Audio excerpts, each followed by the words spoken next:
Ok, salut les gars, j'espère que vous allez bien. On se retrouve pour une nouvelle vidéo complète durant laquelle je vais vous apprendre littéralement une stratégie que j'utilise depuis déjà plusieurs années et qui, chaque année, m'offre des rendements positifs sur les marchés. Alors évidemment, elle nécessite le fait d'être bien exécutée. Dans cette vidéo, je vais t'apprendre justement comment bien exécuter tous les concepts de cette stratégie dans un ordre précis pour obtenir les mêmes rendements et les mêmes résultats qu'elle m'apporte chaque année.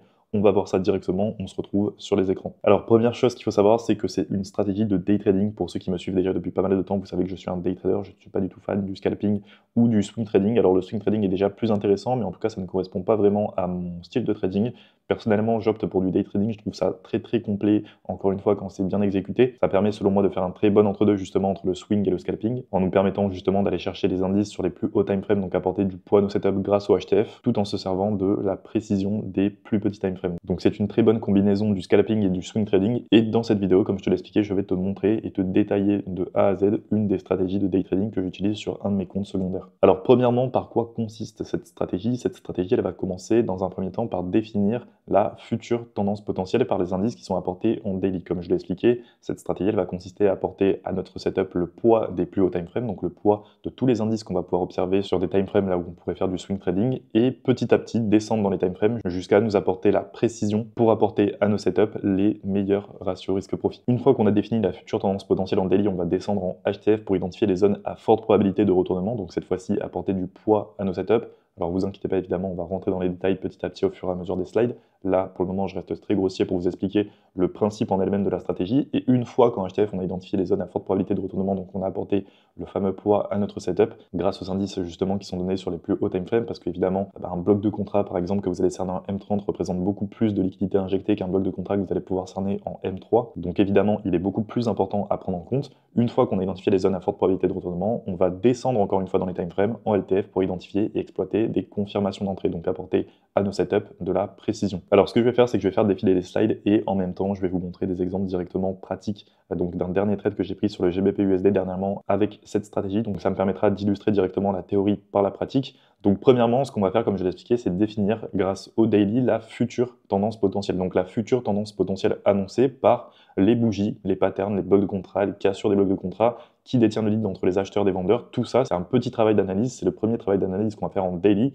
et qui va nous donner un premier indice sur la future potentielle tendance que va prendre le prix dans les cours à venir. Donc comme je l'ai expliqué, on va prendre en compte soit les bougies ou les patterns de bougies, donc par exemple les englobantes et les marteaux, qui selon moi sont les deux patterns de bougies les plus puissantes, à savoir qu'une englobante est un marteau sur les plus hauts time frames et un marteau est une englobante sur un plus petit time frame. Donc en réalité, c'est les deux mêmes configurations, mais c'est des configurations qui apportent un indice qui est très intéressant, tout simplement parce qu'elle va nous donner un indice de rejet d'une zone de prix grâce à la mèche qui, elle-même, va nous donner un indice puissant de qui détient le lead entre les acheteurs et les vendeurs sur une journée. Donc, mis à part les bougies et les patterns de bougies, on peut également se fier aux blocs de contrat. Les blocs de contrat, vous savez déjà ce que c'est. Les blocs de contrat, c'est des zones qu'on va cerner avant un fort mouvement qui se différencie vraiment de tous les mouvements qu'on a pu avoir sur les précédentes accumulations de bougies. Donc, notre bloc de contrat, il va nous servir à identifier une zone de prix précise sur laquelle des institutions ou des market makers ont injecté plus de liquidité qu'habituellement. Donc, une zone qui potentiellement les intéresse, ou quand le prix va revenir à nouveau sur cette zone de prix, les market makers qui ont injecté dans le passé vont à nouveau injecter. Donc on va pouvoir se fier aux patterns et aux bougies, aux blocs de contrat et évidemment aux cassures des blocs de contrat. Parce que si un rejet d'un bloc de contrat nous donne un indice que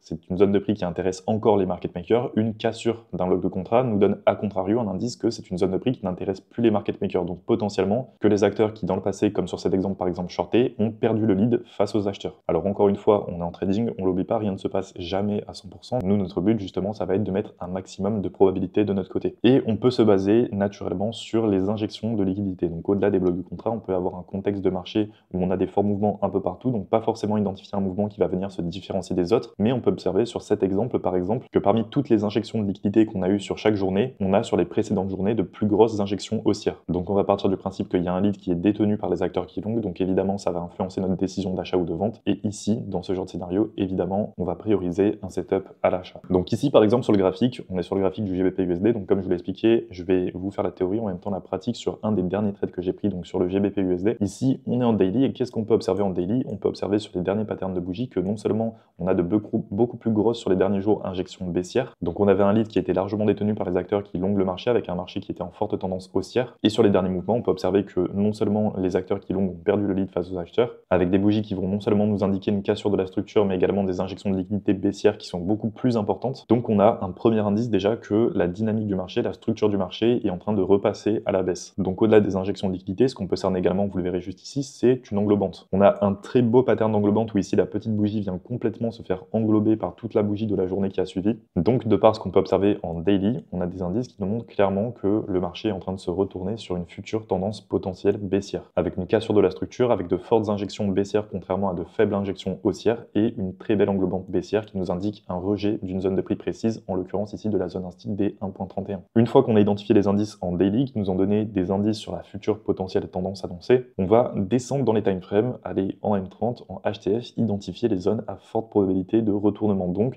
c'est ici qu'on va faire l'analyse qui va apporter le plus de poids à notre setup. C'est la partie qui va avoir généralement le plus d'importance pour notre trade. Donc premièrement, on va identifier la structure du marché grâce à la théorie de dos et on va également, comme je vous l'ai montré en daily, se servir des volumes pour définir qui tient le lead entre les acteurs qui shortent le marché et les acteurs qui long. Ensuite, on va identifier les blocs de contrat, donc nos fameuses zones à forte probabilité de retournement, encore une fois par rapport au contexte du marché, bien évidemment dans le sens de la tendance annoncée en daily, donc en l'occurrence dans notre setup sur une tendance baissière. On va également ajouter du poids à nos setups grâce aux confirmations supplémentaires. On va identifier les zones institutionnelles, donc les zones rondes, et les cassures des blocs de contrat. Alors premièrement, la structure du marché, théorie de dos, tu connais déjà, plus bas, de plus en plus bas, et des hauts de plus en plus hauts. On va partir du principe qu'on a une tendance baissière à partir du moment où on a des bas de plus en plus bas, et une tendance haussière à partir du moment où on a des hauts de plus en plus hauts. Et on va également partir du principe qu'on a un premier indice que la structure du marché peut potentiellement changer à partir du moment où on va avoir, par exemple, dans une tendance baissière, un plus haut qui va être cassé. Donc ça, c'est notre première étape dans notre analyse HTF, à savoir définir la tendance d'un marché par rapport à la structure du marché grâce à la théorie de dos. Deuxièmement, on va identifier les zones à forte probabilité de retournement. Pour ça, on va se fier aux blocs de contrat. Encore une fois, les blocs de contrat dans le sens de notre tendance. Donc ici, par exemple,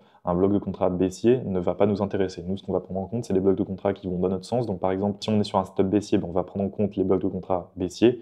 Et si on est sur un setup haussier, on va prendre en compte uniquement, comme ici, les blocs de contrat haussiers. Une fois qu'on a cerné la tendance du marché grâce à la structure et qu'on a identifié nos blocs de contrat, ce qu'on va faire, c'est qu'on va apporter du poids à notre setup grâce aux confirmations supplémentaires, grâce aux zones institutionnelles, à savoir les zones rondes. Donc pourquoi on appelle ça également des zones institut? C'est parce que c'est les zones où vont venir injecter les institutions. Pourquoi? Parce qu'elles injectent des millions et des milliards de dollars, elles font des centaines et des centaines de transactions, elles n'ont pas le temps de se concentrer sur les petites unités de temps. C'est pour ça que très souvent, vous allez pouvoir cerner vos blocs de contrat sur des zones institut, parce que ce sont les zones sur lesquelles les instituts se concentrent et où elles vont injecter beaucoup de liquidités. Donc ça va pas avoir un impact crucial dans notre analyse, c'est pas le plus important, mais tout de même, ça va venir apporter du poids à notre setup, et plus on va avoir de poids sur notre setup, plus on sera en mesure de risquer plus sur notre trade, en respectant évidemment une limite, en tout cas sur compte propre, de 3%. Ensuite, on va venir identifier les confirmations supplémentaires. Donc par exemple, si on est sur un setup haussier et qu'on peut observer des cassures de blocs de contrat baissiers, ça nous donne des indices encore une fois, que les acteurs qui shortent le marché ont perdu le lead face à ceux qui long. C'est une déduction logique qu'on va faire parce qu'on sait qu'un bloc de contrat, c'est une zone de prix sur laquelle des institutions ou des market makers vont injecter beaucoup de liquidités. Donc on va partir du principe qu'à partir du moment où le prix va se retrouver sur cette zone de prix mais qui n'y réagit plus, donc que la zone est cassée, c'est potentiellement soit une zone qui n'intéresse plus les market makers, ou que les acteurs qui long posent plus de liquidités que ceux qui shortent, donc ils ont repris le lead. Donc ici en l'occurrence sur le GBP/USD, une fois qu'on a fait notre analyse en daily, on va descendre sur les timeframes et on va aller en M30.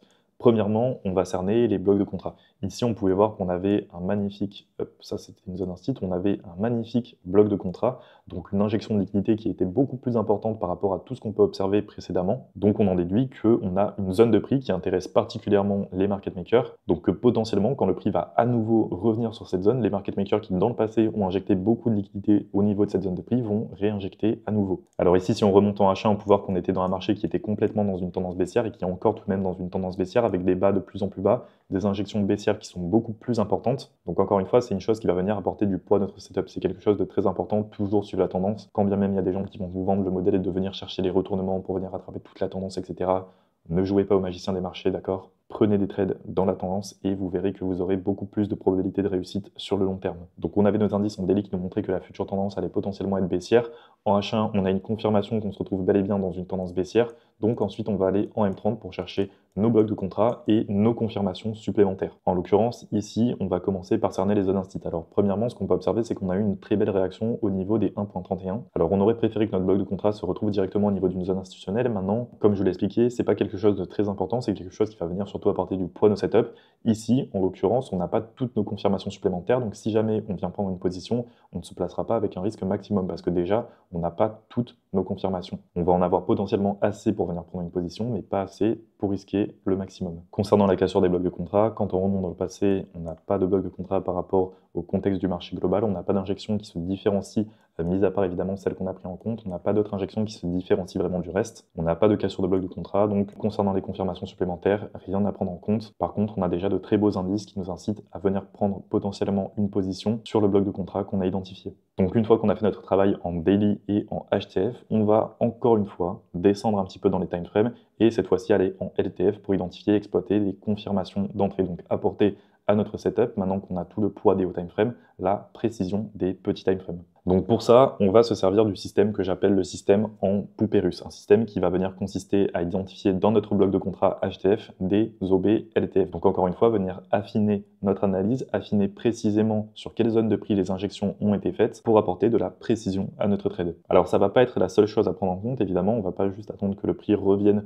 dans cet OB LTF qui est dans un OB HTF pour venir prendre position. Au-delà du fait qu'on a déjà cerné beaucoup de confirmations et beaucoup d'indices qui nous incitent à venir prendre position, on va venir encore une fois rajouter du poids à notre setup en attendant des confirmations supplémentaires qui vont venir nous conforter dans l'idée que le marché peut potentiellement baisser pile à cette zone précise. Pour ça, on va attendre une surextension vers une zone à forte probabilité de retournement. Alors là, ici en l'occurrence, c'est LTF.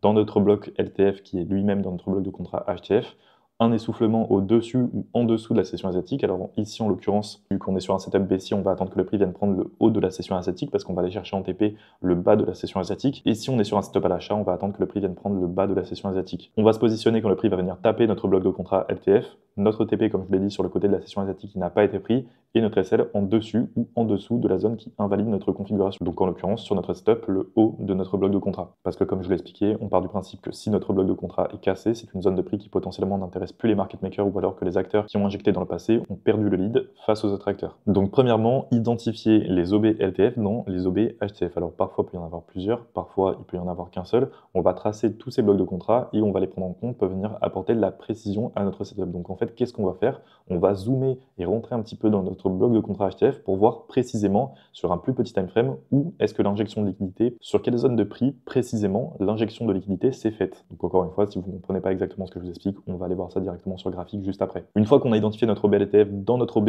HTF, on va attendre une surextension du prix vers une zone à forte probabilité de retournement. Donc vous l'imaginez évidemment, notre fameuse zone à forte probabilité de retournement, c'est notre OB LTF. Donc on va attendre une surextension qui vient prendre le haut de la session asiatique qui va venir taper ce bloc de contrat et un essoufflement, pareil, qui nous donne un premier indice que le marché va potentiellement se retourner, du moins qu'il y a une réaction sur cette zone de prix. Une fois qu'on a identifié toutes nos confirmations, donc on a notre bloc de contrat LTF dans notre BHTF, qu'on a une surextension au-dessus de la session asiatique qui vient taper notre bloc de contrat et notre essoufflement, on va venir prendre position. Alors l'essoufflement, ça va être supplémentaire, mais ici en l'occurrence, on va venir prendre position dès que le prix va venir taper notre bloc de contrat et se placer avec un TP sur le bas de la session asiatique et un SL sur le haut, au-dessus, légèrement au-dessus de notre bloc de contrat, parce qu'avec le spread sur les comptes live, des fois, quand bien même le prix n'est pas passé directement au-dessus de votre bloc de contrat, vous pouvez vous faire sortir à cause de l'écart entre le prix d'offre et de demande. Donc on va toujours se laisser une petite marge d'erreur de quelques pips. Donc on va mettre notre SL légèrement au-dessus de notre bloc de contrat LTF. Donc une fois qu'on a fait notre travail d'identification en M30, on va venir en M3 sur un plus petit time frame, donc zoomer dans le marché,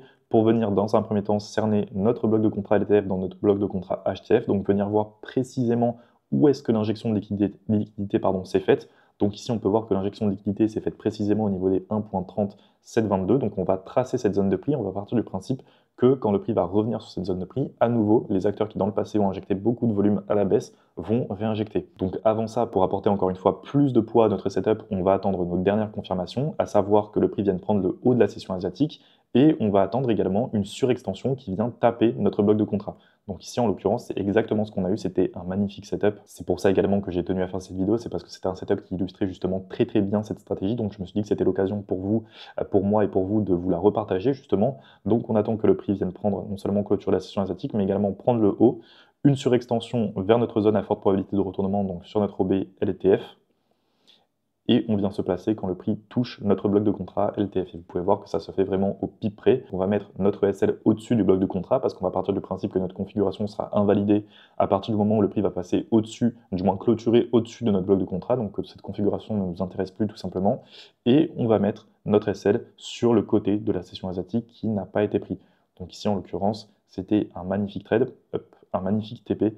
Donc encore une fois, voilà, j'ai tenu à faire cette vidéo parce que c'était un setup qui illustrait très très bien cette stratégie. Comme je vous l'ai dit, c'est une stratégie de price action que j'utilise depuis déjà des années, qui est très très efficace. Alors évidemment, elle nous demande de savoir bien cerner les concepts qu'on va utiliser. Donc par exemple, les blocs de contrat, même si en théorie ça peut paraître assez simple, eh ben, en fait il y a plein de subtilités par rapport aux blocs de contrat. Je vous ai fait une vidéo d'ailleurs qui détaille les blocs de contrat, donc comment maîtriser les blocs de contrat pour pouvoir trader comme les institutions, du moins dans le sens des institutions, parce que vous allez voir qu'il y a beaucoup de subtilités par rapport au bloc pardon, de contrat, et que même si vous avez entre vos mains toutes les règles d'une stratégie, ça ne veut pas dire que vous serez directement rentable avec. Ça va prendre du temps avant que vous ayez cette capacité à faire la différence entre une bonne et une mauvaise configuration sur deux configurations qui respectent la même logique. Donc ça, il faut bien le comprendre. En l'occurrence, ici, c'est pas une stratégie qui requiert énormément d'expérience, quand bien même elle peut apporter de très bons résultats. C'est pas du tout la difficulté d'une stratégie qui va jouer sur sa performance. Ce qui est important, c'est surtout qu'elle respecte une logique vis-à-vis du fonctionnement du marché de manière générale. Et moi, je vous incite toujours justement à trader en sachant ce que vous faites, en connaissant les concepts que vous allez trader et pourquoi vous allez les trader par rapport au fonctionnement du marché. Arrêtez d'être des zombies, d'accord, et de trader des concepts parce qu'on vous a dit que c'était bien, etc. Essayez vraiment de comprendre le pourquoi du comment, et vous verrez que déjà sur le long terme, vous serez beaucoup plus profitable. Et vous comprendrez également que c'est pas la difficulté d'une stratégie qui va faire sa rentabilité, mais c'est surtout sa logique vis-à-vis du fonctionnement et des agissements des market makers. Si vous avez des questions par rapport à cette stratégie, s'il y a des choses qui peuvent vous sembler un peu abstraites,